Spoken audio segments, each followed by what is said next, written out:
अस्सलाम वालेकुम। तो ऑडिटर जनरल की वो रिपोर्ट सामने आ गई है जिसमें संगीन माली बेज़ाब्तगी और फ्रॉड का हमें पता चला है, और ख़ास तौर पे नेशनल डिज़ास्टर मैनेजमेंट अथॉरिटी जो कि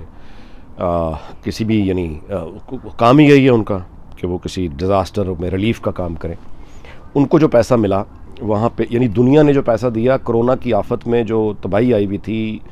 उसमें पाकिस्तान की गरीब आवाम की मदद करने के लिए दुनिया ने जो पैसा दिया,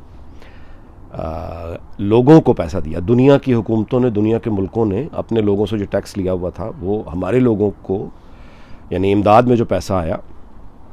उस पैसे से जो ख़रीदारियाँ की गई, वेंटिलेटर्स ख़रीदे गए और बाकी रेगुलेटर, उसमें से भी पैसा खा लिया गया। और मुख्तलिफ वो जो है वो बेनज़ीर इनकम सपोर्ट प्रोग्राम एहसास प्रोग्राम है वो एहसास प्रोग्राम, अब वो जिस पर इन्होंने अपना नाम रख दिया था एहसास प्रोग्राम, उसमें जो बेज़ाब्तगी और फ्रॉड हुए हैं, जब वो चूँकि फ्रॉड हुए हैं लिहाजा वहाँ एहसास प्रोग्राम का नाम नहीं डाला, वहाँ बेनज़ीर इनकम सपोर्ट डाल दिया ताकि लोग जो हैं वो ये समझें कि शायद इसका ताल्लुक़ को पीपल्स पार्टी की गवर्नमेंट से है या गुज़श्ता गवर्नमेंट से है। ये सारी बेज़ाब्तगियाँ, ये सारे फ्रॉड अरबों रुपए के जो हुए, ये पिछले ऑब्वियसली इसी दौरे हुकूमत के हैं जो सामने आए हैं। और ये रिपोर्ट जो सामने आई है ये भी इसलिए नहीं आई कि इमरान खान बहुत दयानतदार आदमी है और उन्हें ये ख्याल आया कि वो अपनी हुकूमत की करप्शन सामने लेकर आ जाए। ये IMF का दबाव था, IMF का दबाव, और 6 महीने तक हुकूमत पाकिस्तान ने रेजिस्ट किया कि हम इस रिपोर्ट को पब्लिक नहीं करेंगे, और IMF ने जब डंडा दिया कि नहीं हम आपको अगली किस्त जारी नहीं करेंगे, करें इसको, तो फिर उसके बाद ये रिपोर्ट सामने आई है। बेशुमार इस तरह की रिपोर्ट्स पहले भी सामने आती रही हैं। भालिया जो है वो पापा जॉन्स पिज़्ज़ा का पूरा स्कैंडल है, आपने देख लिया, किसी का कुछ नहीं बिगड़ा। हम ये भी जानते हैं कि बाकी सरकारी अफसर, जज साहिबान जो कनाडा में, अमेरिका में और यहाँ बरतानिया में जो उनकी जायदादें हैं, सबको जो मालूम भी है, तो ज़ाहिर है ताकतवर के लिए हमारे यहाँ कानून और है। तो इस रिपोर्ट से ऐसा तो नहीं होगा कि किसी बड़े अफसर को या किसी को पकड़ लिया जाएगा, क्योंकि ज़ाहिर है उन्हीं का निज़ाम है, सब मिलकर चोरी करते हैं, एक दूसरे को प्रोटेक्ट करते हैं। लेकिन इससे हमें एक दफ़ा और ये मालूम हो गया कि ये कितनी बेरहम अशराफिया है। ये अपनी कौम के गरीब बच्चों का जो उनको दूध का, रोटी का कहीं से अगर, या प्रोटेक्शन का, कोरोना का, कोई मेडिकल के नाम पर इनको एड मिलती है, ये वो भी खा जाते हैं। ये तालीम के लिए जो पैसे मिलते हैं ये वो भी खा जाते हैं। और यही वजह है, मैं आपको एक और भी बात याद दिलाता चलूँ कि पोलियो सिर्फ पाकिस्तान और अफ़गानिस्तान में है, बाकी दुनिया में ख़त्म हो गया है। और ये पोलियो तब तक हमारे यहाँ रहेगा जब तक यूनाइटेड नेशंस का एक फ़ंड है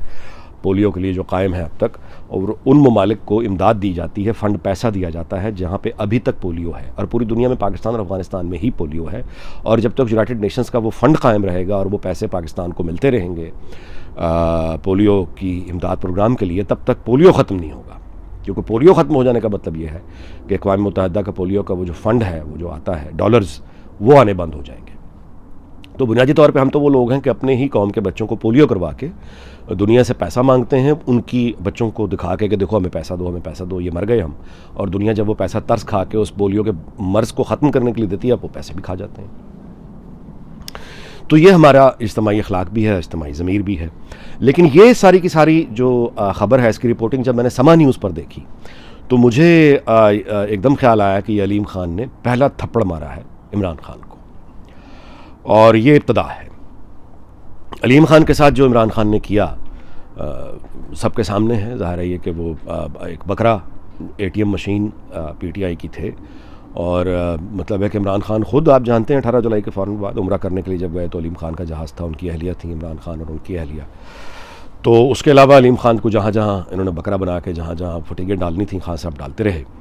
और बाद में उनको फ़ारिग कर दिया। इमरान ख़ान साहब की सारी ज़िंदगी ऐसी ही कहानियों से भरी है। अब अलीम ख़ान को ये पता था, ज़ाहिर कारोबारी आदमी है, वो भी कोई ऐसा अब अगर आप ये समझें कि हमारे यहाँ एक आदमी जो है वो रियल एस्टेट का काम करके और एक एंटरप्रेन्योर बन गया है और वो बड़ा सीधा सा आदमी है, तो ऐसा नहीं होता। अलीम बहुत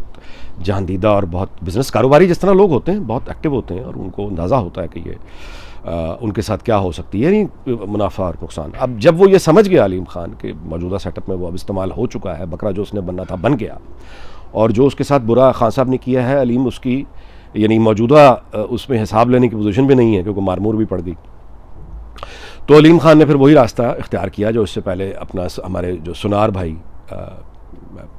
सलमान इकबाल ने जो इख्तियार किया था अपने आप को बचाने के लिए, वरना आप जानते हैं कि परवेज़ मुशर्रफ जब आए हैं, मतलब 12 अक्टूबर को जब परवेज़ मुशर्रफ आया है, तो उस वक्त पाकिस्तान की जो 10 मोस्ट वांटेड फ्यूजिटिव या मोस्ट वांटेड फ्रॉड में जो लोग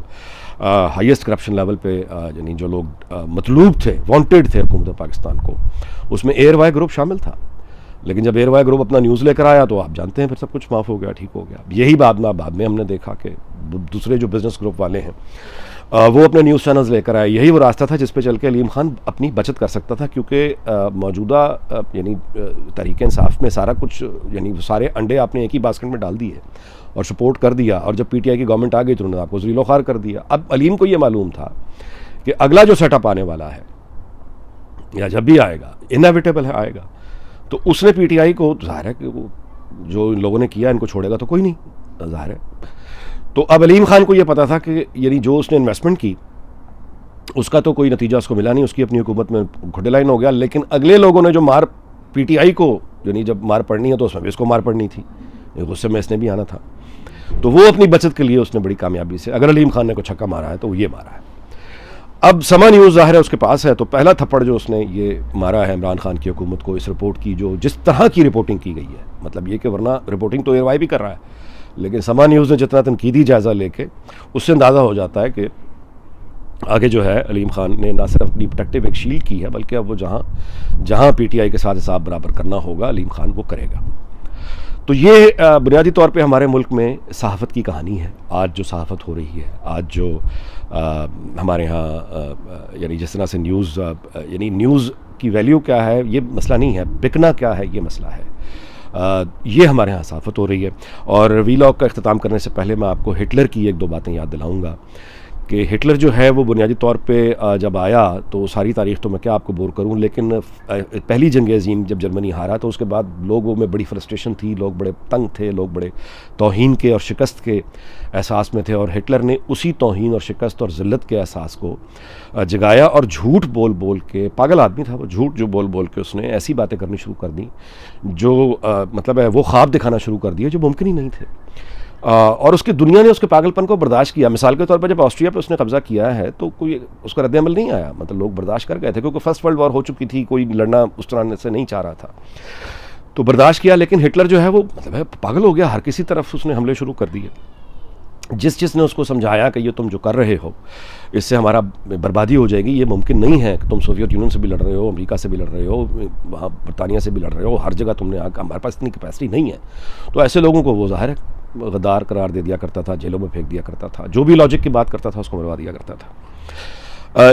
तो उसके बाद फिर नतीजा ये हुआ कि जर्मनी की ईंट से ईंट बज गई और हिटलर खुद इतना बुज़दिल निकला, यानी वो आदमी जिसने, इस कदर बुज़दिल आदमी जिसने लाखों इंसानों को मरवा दिया, जिसने लोगों को, यहूदियों को गैस चैम्बर्स में फेंका, जिसने तशद्दुद की मतलब एक नई मिसालें कायम कर दी, उस शख्स की जब अपनी बारी आई, जब उसको पता चला कि अब वो यानी पकड़ा जाएगा, गिरफ्तारी का वक्त आ गया, तो उसे मालूम था कि टॉर्चर ज़ाहिर होगा, तो जब अपनी बारी आई गिरफ्तारी देने की तो खुदकुशी कर ली उसने। यानी अगर आप इस तरह से देखेंगे तो सद्दाम हुसैन ज़्यादा बहादुर था हिटलर से, जिसने वो खुड्डे में जाके ठीक है छुपा पकड़ा, लेकिन जब गया तो फांसी जब उसे हुई तो वो अपने पैरों पर चलता हुआ आया था वो, और उसने अपने यानी फंदा डालते हुए उसने कोई, यानी ठीक है वो जालिम आदमी था, मैं उसकी तारीफ़ नहीं कर रहा, मैं ये कह रहा हूँ कि सद्दाम हुसैन भी एक जालिम और पागल आदमी था, लेकिन कम अज़ कम उसमें मौत को सामना करने की एक यानी हिटलर से कहीं ज़्यादा इस मामले में बहादुर था कि हिटलर ने तो खुदकुशी कर ली थी, भाग गया था। तो ये होता है ये। अच्छा, यहाँ पे बस शुक्र अल्हम्दुलिल्लाह ये है कि पाकिस्तान में फ़ौज उस तरह से इमरान खान की मातहत नहीं है जैसे जर्मन की फ़ौज हिटलर की मातहत थी, वरना इमरान खान ने और इस तरह के लोग जो करते हैं, ये दूसरों को जो गालियाँ निकालते हुए आते हैं, चीखते चलाते आते हैं, ये खुद असल में कितने बड़े करप्ट होते हैं और इनके लोग कितने बड़े करप्ट होते हैं वो तो इस रिपोर्ट के सामने आने के बाद ये भी समझ आ गई होगी। और ये लोग अहल कितने होते हैं ये पाकिस्तान के बच्चा पिछले 3 साल में जान गया गवर्नेंस इनकी देख के। तो इस तरह के लोग जब फंसते हैं और इनके अपने लोगों ने गालियाँ निकालते हैं तो ये लोग जंगें करा देते हैं। तो ये तो शुक्र है कि इमरान खान के उस तरह से पाकिस्तान की फ़ौज इमरान खान के नीचे नहीं है, वरना इसने तो हमें मतलब है कि इसने जंगें शुरू करवा देनी थी, ये अपने इक़्तिदार बचाने के लिए कुछ भी कर सकता था। तो अब शॉर्ट ऑफ वॉर और short of controlling Pakistan army the way Imran Khan साहब की ख्वाहिश है कि वो करते, वो तो उनके पास नहीं है, लेकिन जितनी भी ताकत इमरान खान के पास अब रह गई है उसका इस्तेमाल अब आने वाले दिनों में वो हर तरह की तबाही के लिए करेंगे। वो फसाद करवा सकते हैं, बलवे करवा सकते हैं, वो यानी लोगों को लड़वा सकते हैं, वो कत्लेआम करने वाले लोगों को हौसला दे सकते हैं। वो यहाँ तक मुझे अब फ़िक्र है कि इस तरह का जज्बाती आदमी इमरान खान जैसा, अगर उसने अपनी शिकस्त और नाकामी को सामने देख लिया तो वो डेस्परेट होके पाकिस्तान के कुछ सरकारी राज बतौर वज़ीर आज़म अगर उसके इल्म में है तो वो भी खोल सकता है, वो किसी भी हद तक जा सकता है। हम इस दुआ पे भी लॉग बस ख़त्म करते हैं कि इमरान खान की जो ज़िद अना और उसके साथियों की ज़िद और अना और तकब्बुर की कीमत जो पाकिस्तान ने चुकाई है, इससे कहीं ऐसी बड़ी कीमत ना देनी पड़ जाए जो फिर हम तवील अरसे तक यानी जैसे कहना चाहिए कि हम पैरों पर खड़े ही ना होने के काबिल ही ना रहें। इस बात पे भी लॉग ख़त्म करते हैं, फिर मुलाकात होगी। अल्लाह हाफ़िज़।